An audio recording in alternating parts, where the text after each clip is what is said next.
오늘은 방첩사 블랙리스트 관련해서 말씀드리도록 하겠습니다. 시작하겠습니다.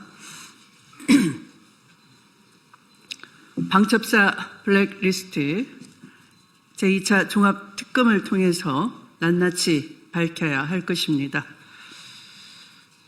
그동안 소문으로만 무성했던 방첩사 블랙리스트 문건을 공개합니다. 소위 최강욱 블랙리스트라고 불리는 군 법무병과 관련 참고 보고 문건입니다. 군 관계자에 의하면 여인형 방첩사령관 시절인 2023년 11월부터 2024년 11월까지, 그러니까 내란 준비 기간이었다고 할 수 있죠. 1년간 내란 준비하는 그 시기에 총 700건이 넘는 방첩사 블랙리스트를 작성했다는 것입니다. 이 문건들을 김용현 전 경호처장과 용산 대통령실에 꾸준히 보고를 해왔고 또 지침도 받았다고 합니다. 방첩사 블랙리스트는 지난 1년간 공수처, 특검, 국수본에서 수사를 했으나 어떤 이유에서인지 공개를 하지 않았습니다.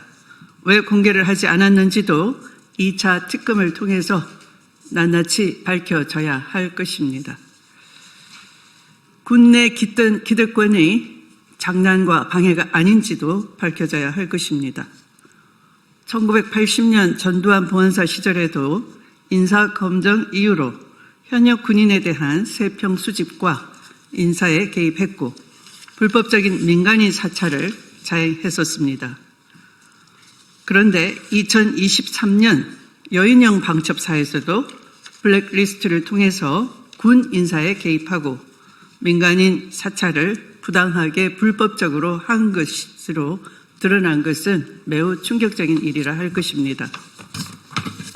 여인형 방첩사는 방첩사 인원뿐만 아니라 일반 군인에 대해 문재인 전 대통령 측, 호남 출신, 민주당 성향 이렇게 세 가지 지표를 두고 이를 기준으로 목록을 정리하는 블랙리스트도 작성했다고 합니다.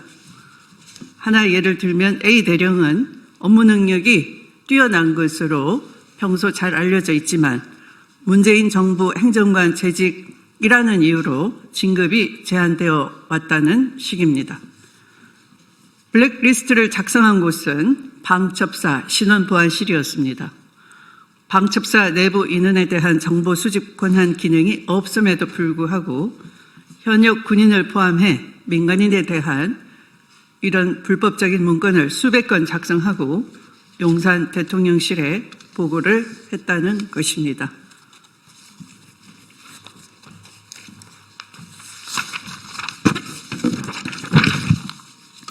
또한 민간 의료계 파업 등에 장기간 투입되어 내부 불만이 높아진 군의관들을 대상으로 군의관 블랙리스트를 작성하기 위해 군의관들의 정치 성향 등을 사찰 수집했다고 합니다. 그 외에도 전현직 장군 블랙리스트, 여인형 육군총장 계획안, 방첩사, 사이버사, 정보사 등 군 정보기관의 사이버 정찰 문건, 국방부 출입기자단 성향 분석 문건, 광주 또는 순천 등 호남 지역의 특정 고등학교 출신 현역 군인 목록도 작성해서 보고했다고 합니다. 이러한 여인형 방첩사 블랙리스트는 23년 11월 여인형 사령관 취임 이후부터 본격적으로 작성하였고 이는 해당 블랙리스트가 단순 참고용이 아니라 계엄 실행을 위한 치밀한 인적 통제 수단으로 실제로 활용되었다는 점을 입증하는 결정적 증거로 보입니다. 출범을 앞두고 있는 2차 종합특검에서는 여인형 방첩사가 어떤 경위로 이런 불법 문건을 만들었고 누구에게 보고했으며 실제 어떻게 실행되었는지 그 실체를 확실하게 밝혀야 할 것입니다. 이러한 여인형 방첩사의 블랙리스트와 민간인 사찰 문건은 12.3 내란의 실체를 밝히는 데 결정적인 역할을 할 것으로 보입니다. 감사합니다. 네. 확인할까요? 아니면 여기서? 네.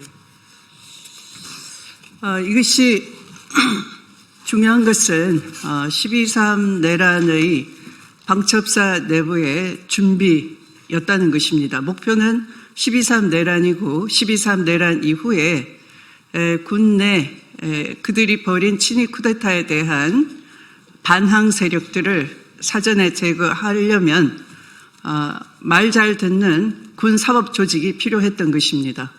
군 검사와 군 판사들을 말 잘 듣는 육사 출신으로 일사불란하게 포진해 놓고서 계엄을 준비하려 했던 것으로 보이는 것입니다. 그래서 이 거대한 내란의 모의, 기획, 또 내란 이후에 군내 통제를 위한 군 사법 작용을 위한 그들의 조직을 미리 준비하기 위한 치밀한 계획이었다는 점에서 이것은 특검을 통해서 2차 특검을 통해서 반드시 규명되어야 하는 것이고 바로 이러한 점은 1차 특검이 간과한 아주 중대한 실수라는 것도 여러분께 다시 한번 강조를 해드리고 싶습니다.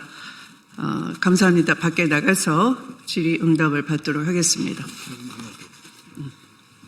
네, 앞에 서두에 추미애 법사위원장님이 강조하셨습니다만 한 번 더 강조드립니다.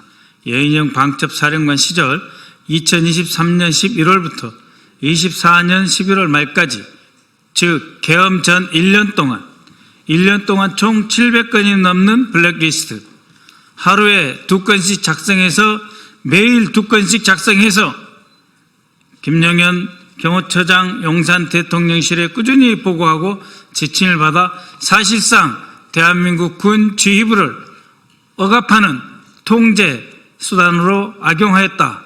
그래서 내란을 준비하였다라고 하는 점을 강조드립니다.